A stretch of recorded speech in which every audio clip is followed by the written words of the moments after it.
My name is Mariah Smith, and I'm an intuitive business coach. And today we are going to be looking into the vital senses. So yesterday we looked at conscious communication, and we can't have conscious communication without Hillary without relationships, and we can't have relationships without conscious communication.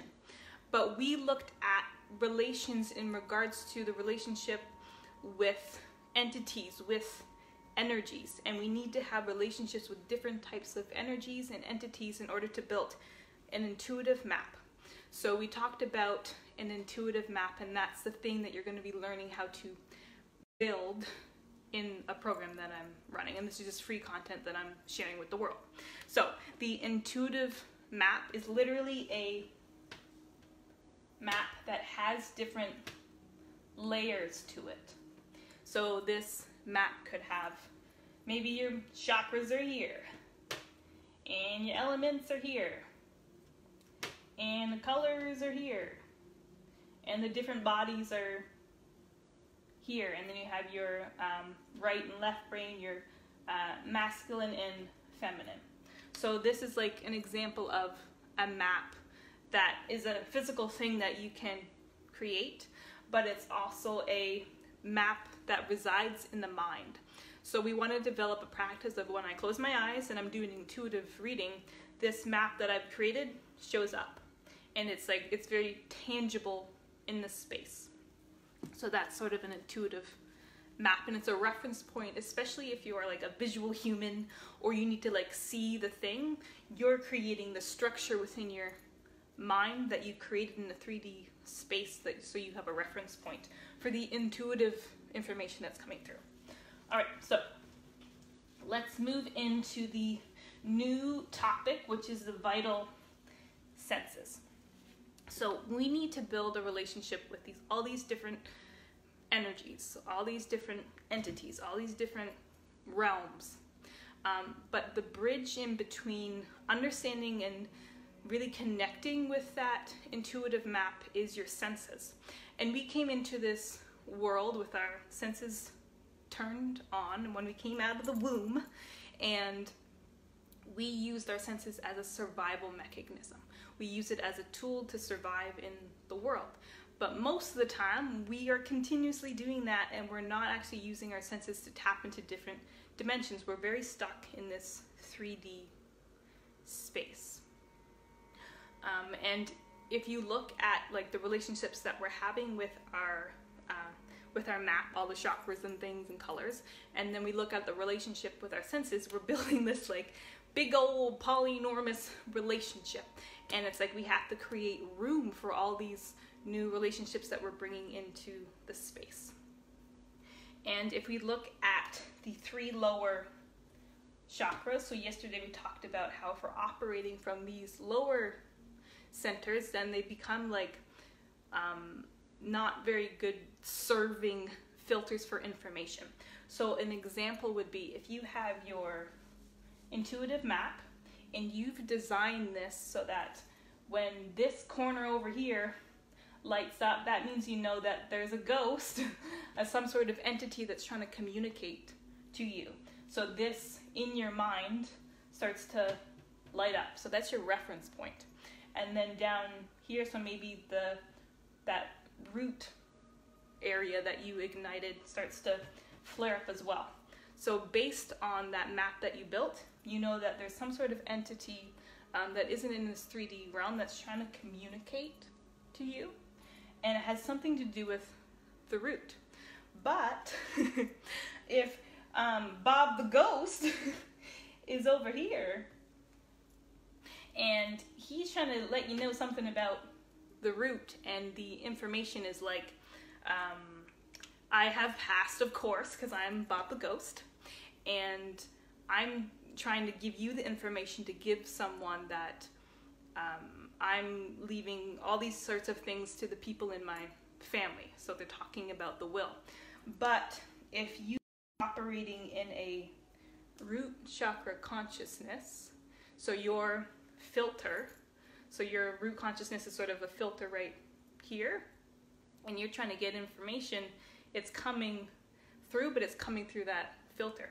So instead of the information being, I'm giving you this amount of money, you're getting this piece of land, you're getting this car, you're going to be picking that piece of information that's going to resonate with your sense of lack. So instead of it being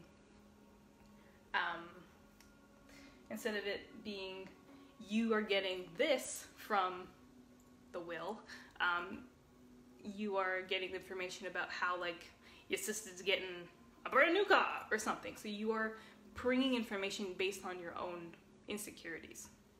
And we don't want to do that, of course. All right. So, and then with all the relationship pieces, so we have our different senses, and they need to have a relationship with each other. So if you are dominantly good at seeing, but you're not good at hearing, maybe when you get information, like maybe something's trying to communicate to you through sound, through like it's like a feeling voice, but you're not getting that information, the relationship between like the way that you hear and your ability to see works really well. So that energy moves in through this sense. So then you actually get a vision or a seeing of that space. But say you aren't really good at, like you don't really like the feeling portion of your senses, but maybe that's your superpower that you need to develop, and you're just really sensitive to spaces. If you don't have that developed, so you're feeling, then if something's trying to connect to you, if something's trying to bring you information and you don't allow that to be open, then it's going to be scatters of pieces of information that are going to come through. Alrighty, so our senses, where we are, like the level at what our senses are capable of, is over here. And the places that we want to be, the vision of our creations, our projects, the life that we want, the manifestations that we want to explode in our space, is just one quantum leap over. And the more that we heighten our senses, the faster this manifestation occurs. But there's this space in between. Hello, Hannah. There's some space in between, because if you aren't, like, you're like, all right, so I'm just going to think about this thing and then it's going to happen. Like, that works, but some people need more tangible, a more tangible exercise to use in order to make that shift. So what I like to use as a visual when I'm teaching this, this quantum leap with your senses is, we all are some sort of shaman. If we take away we strip away the culture and what they eat and where they live, and we just think of a shaman as a portal between the 3D realm and the astral world. We'll use that as an example. So you are here as a little old shaman here, and here's the 3D reality, and here's the astral world. So what we're doing when we're manifesting is we're getting little hints of information from the astral world when we're sleeping, or if we are, it's okay that you're late. If we're sleeping, then we take this pieces of information, and us as the portal, as that open channel, that information comes through the body and manifests in the 3D space. And then it also works the other direction. So if we have some sort of idea that we want to open up and expand and work with, but it's not quite clicking in the 3D realm, then we can bring it through us as the portal, move through and go into the astral world. And y'all probably like, what do you mean astral world? How do I get over there? So we have been told that the 3D reality is like the dominant reality, and when we heighten our senses outside of this survival mode, we sort of deconstruct this idea of what the dominant reality is. So you can choose whether you want the astral world, which is like the dreamy state. So when you close your eyes and you start to imagine in front of you, like that's the astral plane. So we get to choose that you can choose that to be the dominant, and of course you're going to honor the physical realm. And it's such an amazing thing to witness if you do Reiki or you've had Reiki.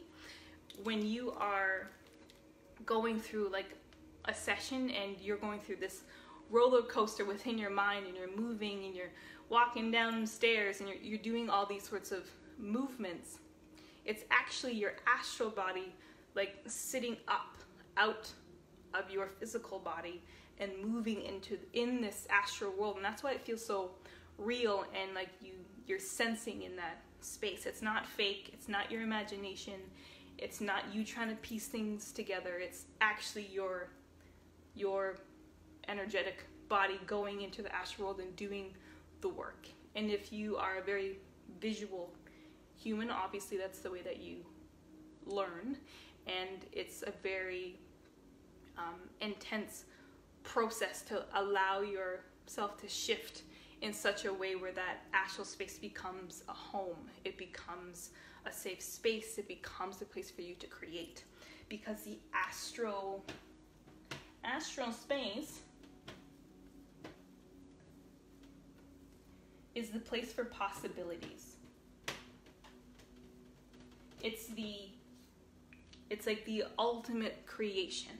And we know that this concept of like, did I think it into being, or did I know that it was coming? And most of the time it is exactly that. You are creating that thing, but you're also sensing it at the same time. And that's why meditation is so important. And for me, it took a long time for me to get the depth of what meditation means for the mind and the body, because it's like, just sit there and close your eyes and don't think about nothing. And that doesn't give certain types of brains an actual foundation to move with meditation. And it's like, meditation is really important, but I find that there's not enough content or information around how to like logically use it in a way that's beneficial. So the way that I structure meditation in my mind so that I deepen that idea of that it's important is that the more I do meditation, the more I'm heightening my senses in the astral world, which is allowing my intuitive gifts to open up. So if you go in through meditation with the intention to heighten your senses so that you can receive better information for yourself, and for others, you're going to sit down more, you're going to connect to that space more, because there's an actual intention behind it. And we're kind of moving out of this space where it's like, just clear your mind. Like, we want to do that, but there's such a deep need for leadership and movement and growth within the senses, within all these different bodies, that we need to have a thicker, juicier intention for why we're sitting down, why we're creating, why we even want to learn this. And as we shift between like all these different relationships, so relationships with all these different energies, and the relationships between our own senses, and relationships between the astral world and the 3D, it's just like this like seed comes out of all these relationships. It's like you're merging and making love and smashing against all these different beings and entities where something is born at the end. And what's born is this brand new perception that you've never experienced before. It's such a new plane of existence, and that's what we need right now. We need you to see things from a totally different perspective and allow this 3D world to not be your dominant space to operate. You're allowed to have a foot in 3D world and a foot in the astral plane. And of course there's 11 to 26 different dimensions, but these two, I find, for me, those are the best ways for me to operate in, because it's just a clean in and out of information. All right, next thing that we want to talk about here, and let me know if you got any questions. Right, so how do we even tap into this idea of astral projection? Why is it important, and how does it connect to our senses?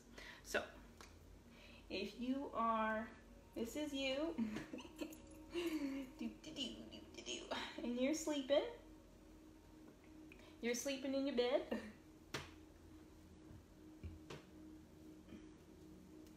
and you're dreaming, and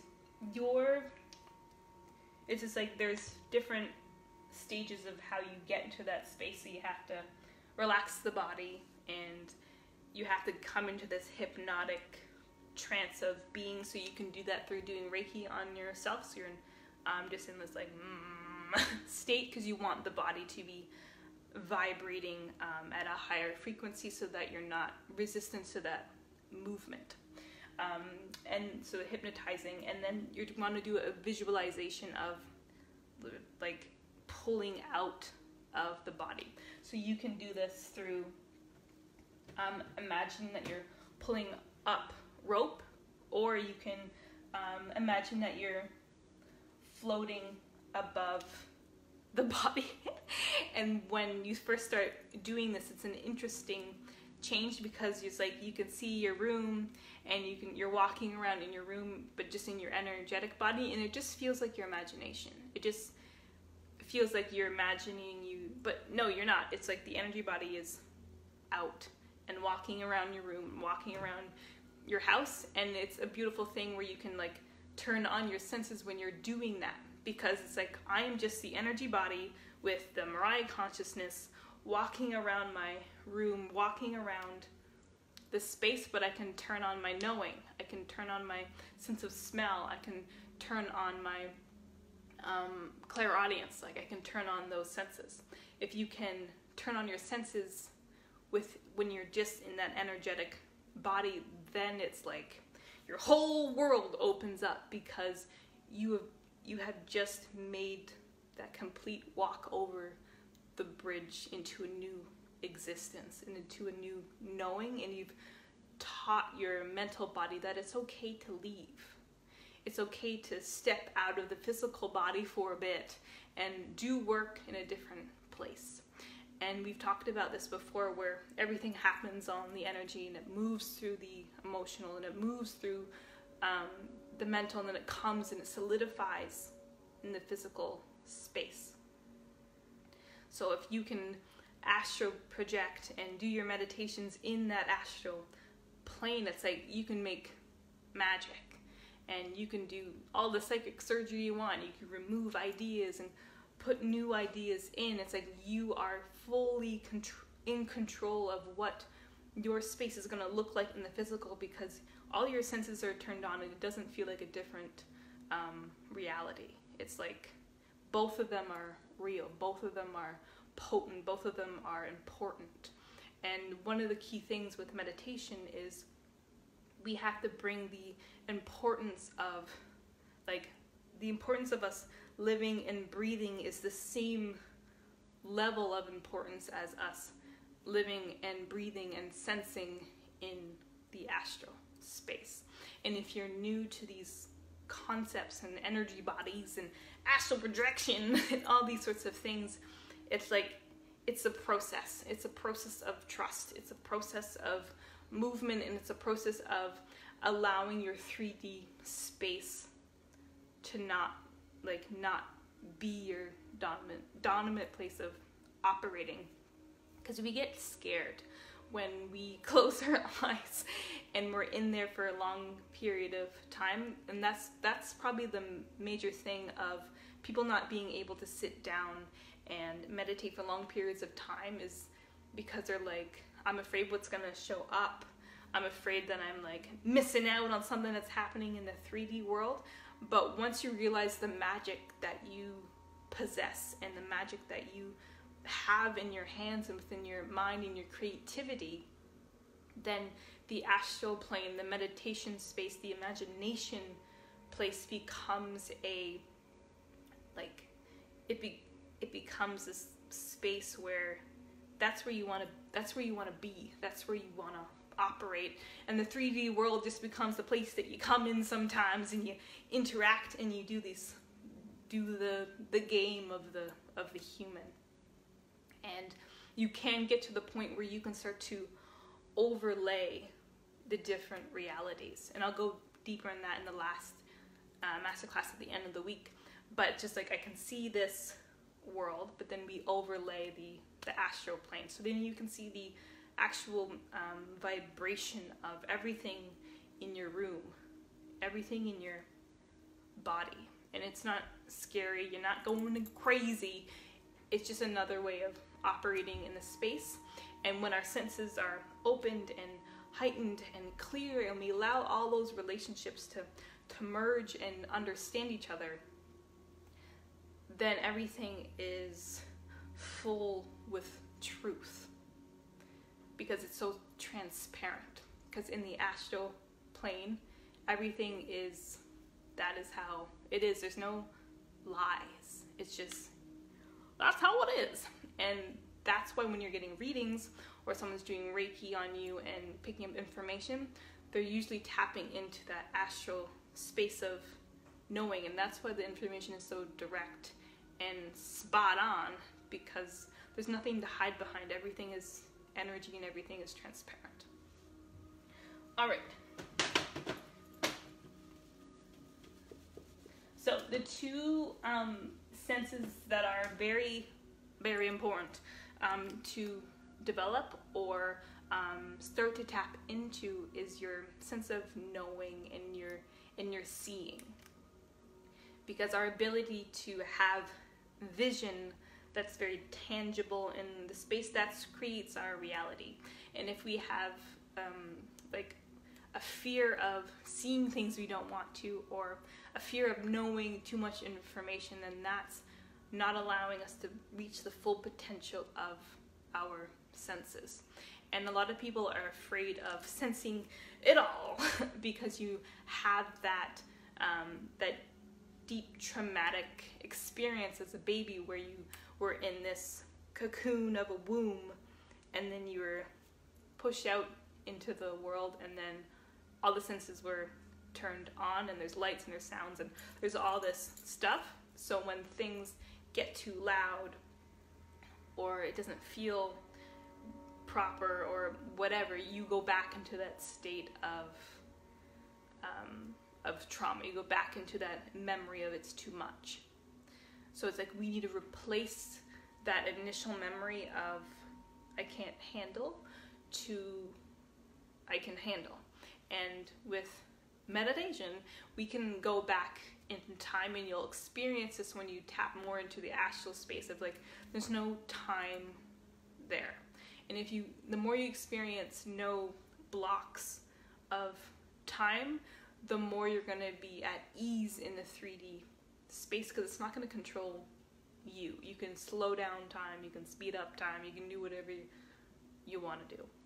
So in a meditation, it's like you tap into the astral world, you go back into that first memory, which will come up at first. You can piece it together, and then it's like tap into that memory of when you were born, and first scream, that first eye opening, that first breath, and tell the baby that your senses are honored, your senses are needed, you're gonna be okay, you can handle this is nothing. Because it's just like that, the echo of that language, the echo of that mantra, the echo of that information is going to be very potent at that peak moment of when you enter this space, because we need to rewrite how we operate with our senses. And we talked about earlier how if we're operating in those lower centers, those become filters, and we don't want the root chakra to be our filter if it's on a lower frequency polarity. We don't want the sacral to be a filter if it's a lower polarity frequency. All right, what's next? Let's do Share for the Mind. Okay, we're gonna tap back into the intuitive map. So how the vital senses connect more with the intuitive map, and why this is actually set up in this way. So we talk about communication and relationships, we talk about senses, and then we always circle back and go into the intuitive map. So we have, so let's do a checklist of our relationships right now. So with our relationships, we have relationships with the energies and entities in the intuitive map that we've created. We also have a relationship with our senses that are not operating in the lower centers. And then we also have a relationship to the astral world, or different realms that we can operate in.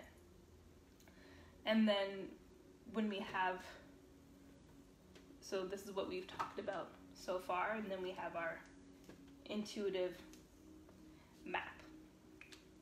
So an exercise that's really good for building this map is like, look at the things that you want to connect to the most. Do you want to understand your chakras more? Do you want to talk to elements in a different way? Because you can have a conversation with any type of energy, any type of entity, and this is like your it's like giving you permission to delve into what that means and how that's going to develop in your space. So you have relationships with energy, your senses, and the astral world. And when you create all your little boxes, you draw all your things, and you visualize it in the space, then it's just like you want to be able to allow the information that's on this thing in your mind to digest properly through the body. And this is fun because you get to choose how it lights up or moves in the mind. So maybe if in your intuitive map you have, I think we had like entities over here. So how do you want this box to communicate with you? So you know that there's entities that want to communicate with you. When you close your eyes, the entity box shows up in the astral world, and it moves around like this. It just moves back and forth. And then maybe in this visualization, because you're in control, you can visualize that desk with a piece of paper, and maybe you ask that entity to write down information on that piece of paper. And then you're not, because you built that relationship and you've built this openness, you're not feeding that idea of what you think it's going to tell you. You're leaving that space open.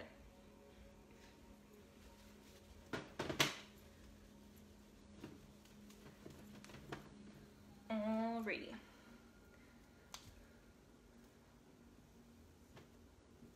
Okay, and earlier we talked about how the human is the portal and the whole 3 chakra situation.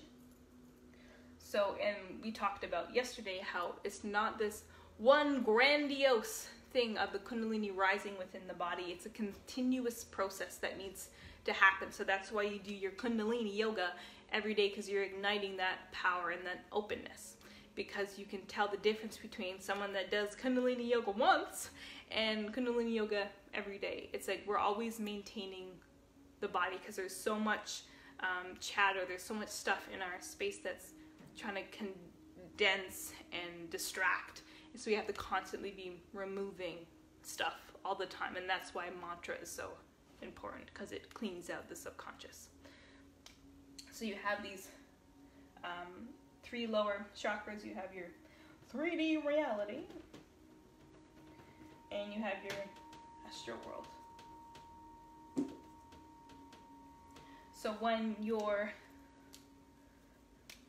you're operating from this place, from this place, from this place, from this place, when you're operating in these higher states of being, the information is going to run clean and pure, because there's nothing worse than channeling information and it doesn't resonate or connect with the person that you're trying to give it to, because it's hitting the lower centers, it's hitting the different chakras.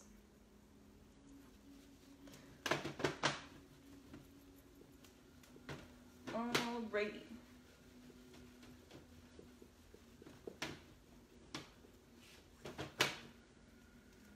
Alright, and the purpose of like having this intuitive map and like going through all these different topics is so that if you have a more logical and analytical mind and you're a puzzle maker and that's what you enjoy, you have something, you have scaffolding to build, because we're building this in the 3D space, but then you just copy and paste within the meditation, within the mind, because it's a really hard thing for people to do. If it's like, we're going to teach you these techniques on how to increase your senses, but then they don't have any reference point. It's just like, well, how do I know when the information is coming from me, or how do I know if it's coming from something else? But with this intuitive map, it's like you have this signal, you have this new trust and relationship with all these different bodies and all these different things. So that is the little masterclass for today on senses and its relationship between communication and the intuitive map. And tomorrow we're going to be talking about the chakras, and of course we'll go through like, you know, the basic of what the chakras are, but also how the chakras relate to that intuitive map and how to like realign, because we always think of the chakras as like it's either rotating or it's not, but it's also like your root energy could be in your throat, or your heart energy can be in a different part of the body. It can get lost within the system. So learning how to understand where it's located, how to align it for yourself, and understand its relationship to all aspects in your life and how it's reflecting. Because if you have a blaring root problem, then it's going to show up very physically, emotionally, mentally in every part of your life. And then you can start creating a list of like, oh, this is showing up and this is showing up and this is showing up. So then you're going to know how to not only realign it energetically, but also emotionally, mentally, and physically within the space. So thank you for watching this masterclass. I will see you guys tomorrow at 4:30, and this is a live, so it will be in the replay, and I'm going to put it in the Creative Ascension group underneath the little cute units. So yeah, that's all I got for you today. You are welcome. You are welcome. All right. Oh, also before you go, I did pull some cards for this sesh, because I always like to set an intention. So the cards that I pulled were the Dancer of, the Dancer of Beginnings, the Ancestor of Exile, and the Dancer, the Dancer of Lies. So I find like everything that's happening right now, all this structure that is being formulated for you to understand your senses, it's a whole new beginning for me, and it's a whole new beginning for you if you do use this practice, because it gives you a foundation it gives you like a very strong foundation as you continuously progress and grow moving forward, because everything's gonna explode, and it's just like we're gonna be able to tap into even new ways of sensing and being that our human minds can't even understand. So we need to have some foundation moving forward. The next one was Ancestor of Exile. I find that when you get real deep into this type of content and this way of being, you will find the sense of being alone or nobody understands, because you're starting to build a relationship with a totally different reality, and you're not sure if other people are chilling there too. But it's gonna be fine. You need to like go into this hermit space and trust like this experience is good enough for me to feel. This experience is honorable. And then the last card was Dancer of Lies. So there's a lot of programming that we have to work beyond and through around what sensing is, what intuitive knowing is, in order to reconstruct how we want to move forward.